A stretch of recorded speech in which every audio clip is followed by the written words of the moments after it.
مفہوم عشق کوئی اگر جاننا چاہتا ہے تو اسے حسین کو سمجھنا ہوگا۔ علامہ اقبال فرماتے ہیں مادر آن مرکز پرکار عشق، یہ اس کی ماں ہے جو عشق کے دائرے کا مرکز ہے۔ جناب سیدہ کے لیے علامہ اقبال کہہ رہے ہیں یہ اس کی ماں ہے جو عشق کے دائرے کا مادر آن کاروان سالار عشق، یہ اس کی ماں ہے جو عشق کے کاروان کا سالار ہے۔ اب اگر آپ دقت کر رہے ہیں تو میں جملہ کہوں، علامہ اقبال نے اس آن میں کب کہا ہے کہ یہ صرف حسین کی ماں ہے؟ علامہ اقبال نے تینوں بچوں کی طرف اشارہ کیا ہے، یہ زینب کی ماں، یہ حسن مصطفیٰ کی ماں، یہ حسین مظلوم کی ماں، تینوں کاروان عشق کے سالار ہیں۔ آن میں تو بھائی جب آن کہا ہے علامہ اقبال نے تو مجھے وسعت مل گئی نا سوچنے کی۔ اگر علامہ اقبال نے نام لے دیا ہوتا مادر حسین کہہ دیا ہوتا تو پھر امام حسین سے ہٹ کے ہم سوچتے ہی نہیں، لیکن انہوں نے آن کہا ہے تو جس کی زہرا ماں ہے، اس آن کے اندر علامہ اقبال سے کی مراد مولا حسین بھی ہیں، مولا حسن بھی ہیں، جناب سیدہ زینب بھی ہیں۔ لہذا فرماتے ہیں حدیث عشق دو بابست کربلا و دمشق۔ بھئی تھوڑا سا گردن ہلاتے رہیے۔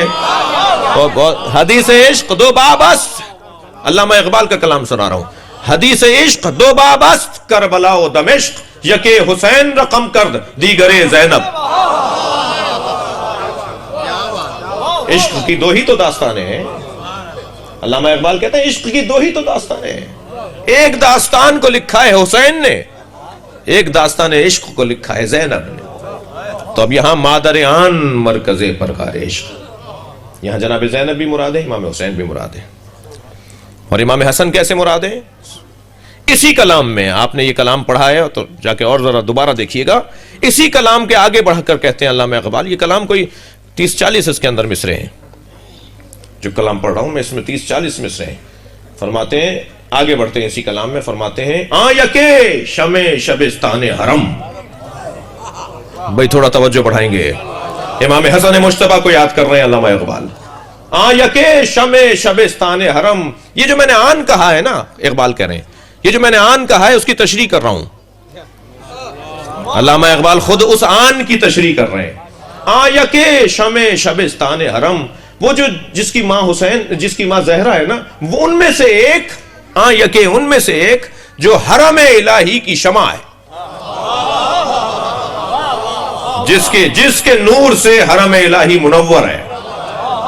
علامہ اقبال امام حسن کا تعارف کروا رہے ہیں، آن یکے شمع شبستان حرم حافظ جمیعت خیر الامم، جس نے بہترین مخلوق اور بہترین امت یعنی امت مصطفیٰ کو مرنے سے بچایا۔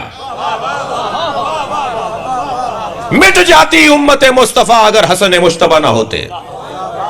ہاں یکے دوسرے دو مصرے سنیے گا، میں یہ 4 مصرے امام حسن کے بارے میں۔ آن یکے شمع شبستان حرم حافظ جمیعت خیر الامم، جس نے خیر الامم کو بچایا، مرنے سے بچایا، وہ کون؟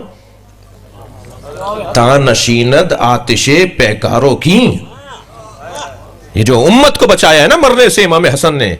بتا رہے علامہ اقبال کا عقیدہ سنا رہا ہوں آپ کو، علامہ اقبال کے عقیدے کے مطابق میرے مولا حسن نے کسی کی بیعت نہیں کی ہے۔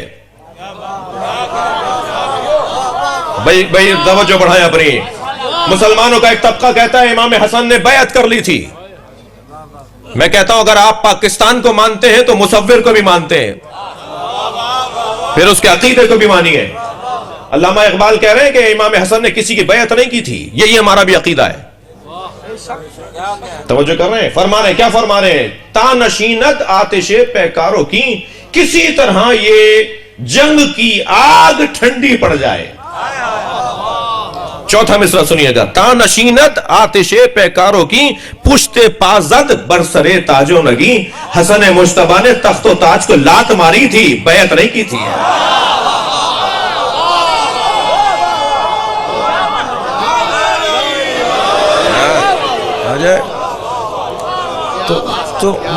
تو مفہوم عشق اگر کوئی جاننا چاہتا ہے تو عاشق گھرانہ تو یہ گھرانہ ہے نا،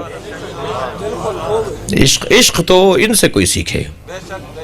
یہ تو بے خطر کود پڑا آتش نمرود میں عشق،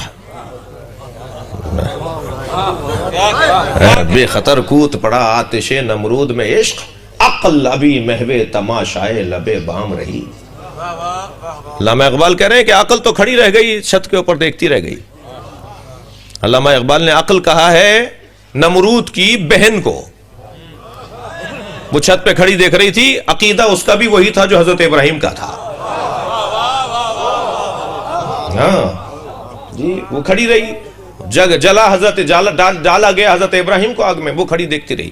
تو اس کی طرف اشارہ کر رہے ہیں کہ عقل ابھی لب بام، تماشائے لب بام رہی جی، وہ تو دیکھتی رہی عقل تو، اور عشق جل گیا، عشق کود گیا۔